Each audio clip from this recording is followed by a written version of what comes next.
Hi, ಹೇಗಿದ್ದೀರಾ ಎಲ್ರೂ? ನಾನು ಚೆನ್ನಾಗಿದ್ದೀನಿ, ನೀವು ಚೆನ್ನಾಗಿದ್ದೀರಾ ಅಂತ ಅನ್ಕೋತೀನಿ. ಯಾಕಂದರೆ ನಾನು ನಿಮ್ಮನ್ನು ನೋಡ್ತಾ ಇರ್ತೀನಿ, ಅದಕ್ಕೆ ನೀವು ಚೆನ್ನಾಗಿದ್ದೀರಾ ಅಂತ ಹೇಳ್ತಾ ಇದ್ದೀನಿ. ನಾನು ತುಂಬಾ ನಮಗೆ ಸಪೋರ್ಟ್ ಮಾಡ್ತಾಯಿದ್ದೀರಾ. ಇದೇ ಥರ ಸಪೋರ್ಟ್ ಮಾಡಿ, ನಿಮಗೆ ಕೈ ಮುಗಿದು ಕೇಳ್ಕೊತೀವಿ. ತುಂಬಾ ಸಪೋರ್ಟ್ ಮಾಡ್ತಾಯಿದ್ದೀರಾ. ಮತ್ತು ಇವತ್ತು ನಾನು ಮೊಟ್ಟೆ ಸಾಂಬಾರು ಮಾಡೋದು ಹೇಗೆ ಅಂತ ಹೇಳ್ಕೊಡ್ತೀನಿ ನೋಡಿ. ಈರುಳ್ಳಿ, ಬೆಳ್ಳುಳ್ಳಿ ಮತ್ತು ಟೊಮೊಟೊ, ಸಾಂಬಾರು ಸೊಪ್ಪು, ಒಂದೆರಡು ಕಾಳು ಮೆಣಸು ಎಲ್ಲ ಹಾಕಿ ಈ ಥರ ಬಾಣಲಿಗೆ ಹಾಕಿ ಹುರ್ಕೊಳ್ಳೋದ. ಈ ಥರ ಹುರಿದು ಸ್ವಲ್ಪ ಬ್ರೌನ್ ಕಲರ್ ಬರಬೇಕು. ಇದು ಬ್ರೌನ್ ಕಲರ್ ಬರೋ ತನಕ ಹುರಿಯೋಣ. ಇದನ್ನ ಚೆನ್ನಾಗಿ ಮಿಕ್ಸ್ ಮಾಡಿ ಈ ರೀತಿ ಹುರ್ಕೊಳ್ಳೋದ.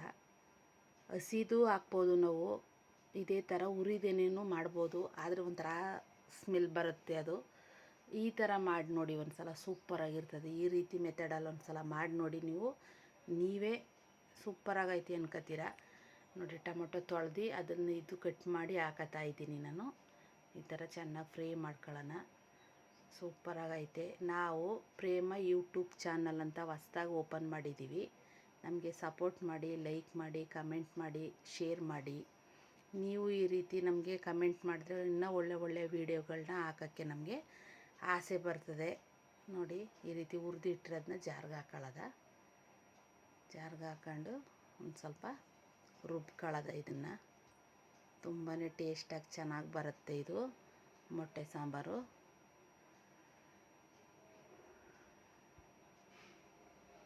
ನೋಡಿ, ಖಾರದ ಪುಡಿ ಹಾಕ್ತಾಯಿದ್ದೀನಿ ಸ್ವಲ್ಪ, ಖಾರದ ಪುಡಿ ಸ್ವಲ್ಪ, ಅರಿಶಿನ ಪುಡಿ ಸ್ವಲ್ಪ, ಧನಿಯಾ ಪುಡಿ ಹಾಕ್ತೀನಿ ನೋಡಿ. ಇವಾಗ ಧನಿಯಾ ಪುಡಿ ಸ್ವಲ್ಪ, ಇಷ್ಟೇ ಮಸಾಲೆಗಳು ಹಾಕೋದು ನಾನು.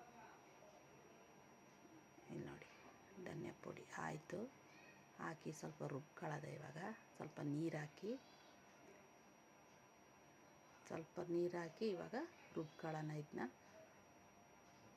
ಮೊಟ್ಟೆ ತಂದಿದ್ದೀನಿ ನೋಡಿ ಮೊಟ್ಟೆ ಸಾಂಬಾರಿಗೆ. ಮತ್ತು ಒಂದು ಪಾತ್ರೆಯಲ್ಲಿ ಎಣ್ಣೆ ಹಾಕೊಳ್ಳೋದು. ಇದು ಒಗ್ಗರಣೆಗೆ ಒಂದು ಈರುಳ್ಳಿ ಕಟ್ ಮಾಡಿ ಇಟ್ಕೊಂಡಿದ್ದೆ. ಒಂದು ಈರುಳ್ಳಿಲಿ ಒಗ್ಗರಣೆ ಕೊಡೋಣ. ಈ ಈರುಳ್ಳಿ ಸ್ಮೆಲ್ಲು ಘಮ ಘಮ ಅಂತ ಬತ್ತೇ ಇರ್ತದೆ. ಇದು ಸ್ಮೆಲ್ಲು ಚೆನ್ನಾಗಿ ಇದನ್ನ ಫ್ರೈ ಮಾಡೋದ. ಸ್ವಲ್ಪ ಸಾಂಬಾರು ಸೊಪ್ಪು ಮತ್ತು ಕರಿಬೇವಿನ ಸೊಪ್ಪು ಹಾಕಬೇಕು ಇದಕ್ಕೆ. ತುಂಬ ಚೆನ್ನಾಗಿ ಬರ್ತದೆ ಮೊಟ್ಟೆ ಸಾಂಬಾರು. ಒಂದು ಮೊಟ್ಟೆನೂ ಒಡೆಯಲ್ಲ, ಆ ರೀತಿ ಇರ್ತದೆ ನೋಡಿ. ಮಿಕ್ಸಿ ಜಾರಲ್ಲಿ ಆಡಿಸಿದ್ನಲ್ಲ ನಾನು, ಅದನ್ನು ಇದಕ್ಕೆ ಹಾಕೋದ. ನೀರು, ಉಪ್ಪು, ಖಾರ ಎಲ್ಲ ನೀವು ಇದು ಹಾಕಿದ್ಮೇಲೆ ನೋಡ್ಕೊಳ್ಳಿ. ನೀವು ಎಷ್ಟು ಬೇಕಷ್ಟು ನಿಮ್ಮ ರುಚಿಗೆ ತಕ್ಕಷ್ಟು ಉಪ್ಪು ಹಾಕಿ. ಹೊಸ್ದಾಗಿ ಕಲಿಯೋರು ಇದನ್ನು ನೋಡಿ ಈಸಿಯಾಗಿ ನೀವು ಕಲಿಬೋದು. ಮಕ್ಕಳು, ಹೆಣ್ಮಕ್ಳು, ನಮ್ಮ ಹೆಣ್ಮಕ್ಳುಗಳು ಸ್ವಲ್ಪ ಓದ್ಕೊಂಡಿರೋರೆಲ್ಲ ಅಡುಗೆ ಮನೆ ಕಡೆಗೆ ಹೋಗಿರಲ್ಲ. ಇವಾಗ ಕಲಿಯೋರು ಇದನ್ನು ನೋಡಿ ಚೆನ್ನಾಗಿ ಕಲಿಬೋದು ನೋಡಿ. ಬೆಂದೈತೆ ಇವಾಗ ಸಾಂಬಾರು. ಇವಾಗ ಮೊಟ್ಟೆ ಹಾಕೋದ ಇದಕ್ಕೆ ನೋಡಿ. ಮೊಟ್ಟೆ ಹಾಕಬೇಕಾದ್ರೆ ನಾವು ಉರಿನ ಕಡಿಮೆ ಮಾಡ್ಕೊಬಿಡೋಣ. ಸಣ್ಣ ಉರಿಲಿ ನೋಡಿ, ಸಣ್ಣ ಉರಿಲಿ ಮೊಟ್ಟೆ ಒಂದೊಂದೇ ಬಿಡಿಯಾಗಿ ಹಾಕೋದ. ಆ ಕಡೆ ಈ ಕಡೆ ಅಂತಂದ್ಬಿಟ್ಟು ಹಾಕ್ಬಿಟ್ಟು ಮುಚ್ಚೋದ ಪಾತ್ರೆನ ನೋಡಿ. ಕುದೀತೈತೆ, ಸಣ್ಣ ಉರಿಲೇ ಇಟ್ಟಿದ್ದೀನಿ ನಾನು, ಇಲ್ಲಾಂದರೆ ಮೊಟ್ಟೆ ಎಲ್ಲ ಒಡೆದೋಗ್ಬಿಡ್ತದೆ ನೋಡಿ. ಒಂದು ಮೊಟ್ಟೆನೂ ಒಡೆದೋಗಿಲ್ಲ. ಇದು ತುಂಬಾ ಚೆನ್ನಾಗಿ ಬಂದೈತೆ ಮೊಟ್ಟೆ ನೋಡಿ. ಅಲ್ಲಿ ಉಂಡೆನೇ ಐತೆ, ಸೂಪರಾಗಿ ಬಂದೈತೆ ನೋಡಿ. ಒಡೆಯೆಲ್ಲ ಈ ರೀತಿ ಇದ್ದರೆ ಟೇಸ್ಟ್ ನೋಡ್ಕೊಳ್ಳಿ ನೀವು ಒಂದು ಸಲ. ಚೆನ್ನಾಗಿ ಘಮ ಬೇಯ್ತೈತೆ. ಇದು ಸೂಪರಾಗೈತೆ. ಮನೇಲಿ ಒಂದು ಸಲ ಟ್ರೈ ಮಾಡಿ. ಈ ರೀತಿ ಟ್ರೈ ಮಾಡಿ ಕಮೆಂಟ್ ಮಾಡಿ. ಚೆನ್ನಾಗಿದ್ದರೆ ಚೆನ್ನಾಗೈತೆ ಅಂತ ಕಮೆಂಟ್ ಮಾಡಿ, ಇಲ್ಲ ಅಂತಂದರೆ ಇಲ್ಲ. ಸೂಪರಾಗಿ ಬಂದೈತೆ ನೋಡಿ. ಇದು ಯಾವ ಅಕ್ಕಿ ಅಂದ್ಕೊಂಡಿದ್ದೀರಾ? ಸೊಸೈಟಿ ಅಕ್ಕಿ. ನಮ್ಮ ಮನೇಲಿ ಇವತ್ತು ಸೊಸೈಟಿ ಅಕ್ಕಿ ಅನ್ನ ಮಾಡಿದ್ದೀವಿ ನೋಡಿ. ಸೊಸೈಟಿ ಅಕ್ಕಿನ ಕೆಲವರು ಮಾರ್ಬಿಟ್ಟು ಬೀಟಿ ರೈಸ್ ಅಕ್ಕಿ ತಗೋತೀರ. ಮಾರಕ್ಕೆ ಹೋಗಬೇಡಿ, ಚೆನ್ನಾಗಿರ್ತದೆ. ಅದನ್ನೇ 4-5 ಸಲ ತೊಳೆದು ಚೆನ್ನಾಗಿ ಇರ್ತದೆ.